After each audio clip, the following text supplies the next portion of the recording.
இன்றைக்கி நம்ம வீடியோவில் ராகி லட்டு எப்படி பண்ணலான்னு பார்க்கலாம். அதுக்காக நான் 1 கப் ராகி மாவு எடுத்திருக்கேன். 3/4 கப் வெல்லம் இடித்து வச்சுருக்கேன். ஒரு 2 டேபிள் ஸ்பூன் அளவுக்கு முந்திரி பருப்பை உடைச்சி வச்சுருக்கேன். 3 டேபிள் ஸ்பூன் திராட்சை, 1/2 கப் நிலக்கடலை, 4 பேரிச்சம்பழம் விதையை எடுத்தது, 3 ஏலக்காய், உப்பு தேவையான அளவு, நெய் தேவையான அளவு. இப்போ எப்படி பண்ணலான்னு பார்க்கலாம். ஒரு ஃப்ரை பேன் எடுத்துக்கிட்டேன். இதில் 1 டேபிள் ஸ்பூன் அளவுக்கு நெய் சேர்த்துக்கிறேன். இதில் முந்திரி பருப்பு சேர்த்துக்கலாம்.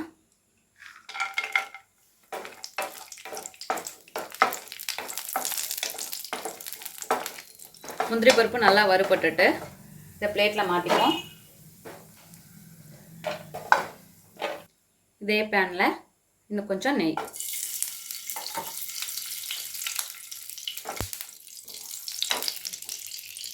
மீடியம் ஃப்ளேம்லேயே வச்சுக்கோங்க. இதில் நம்ம ராகி மாவை சேர்த்துக்கலாம்.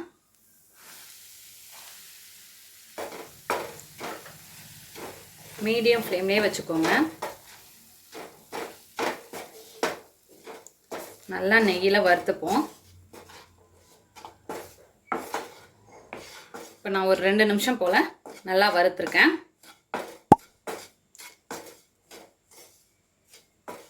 அவ்வளோதான். இதை ஒரு பிளேட்டில் மாற்றிக்கலாம். இப்போ அதே பேன் இருக்கட்டும். இதில் வேர்க்கடலை,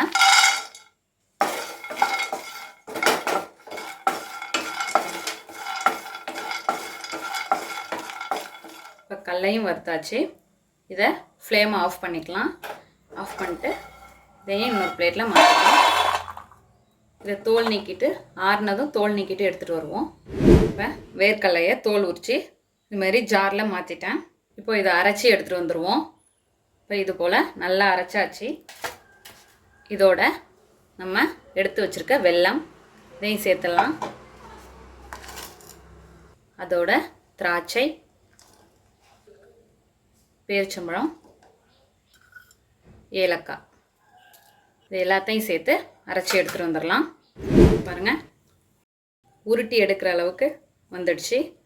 இந்த ஸ்டேஜில் நம்ம வறுத்து வச்சுருக்க கேழ்வரகு மாவை சேர்த்துக்கலாம்.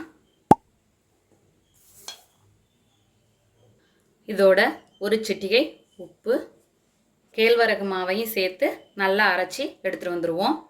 இது போல் அரைச்சி எடுத்துகிட்டு வந்தாச்சு. இதை ஒரு பாத்திரத்தில் மாற்றிக்கலாம். இப்போ இதில் நம்ம வறுத்து வச்சுருக்க முந்திரி பருப்பை சேர்த்துடலாம். சேர்த்துட்டு நல்லா கலரிக்கோங்க. நெய் சேர்க்காமலே நம்ம உருண்டை பிடிச்சோம்னா நல்லாயிருக்கும். தேவைப்பட்டால் இன்னும் கொஞ்சம் நெய் சேர்த்து கூட உருண்டை பிடிக்கலாம். நான் ஒரு உருண்டை பிடிச்சி காட்டுறேன் பாருங்கள். இப்போ இதே போல் எல்லா பேட்சஸையும் லட்டுவாக பிடிச்சி எடுத்துகிட்டு வந்துடலாம். தேவைப்பட்டால் கையில் நெய் தடவிட்டு உருட்டி பாருங்கள்.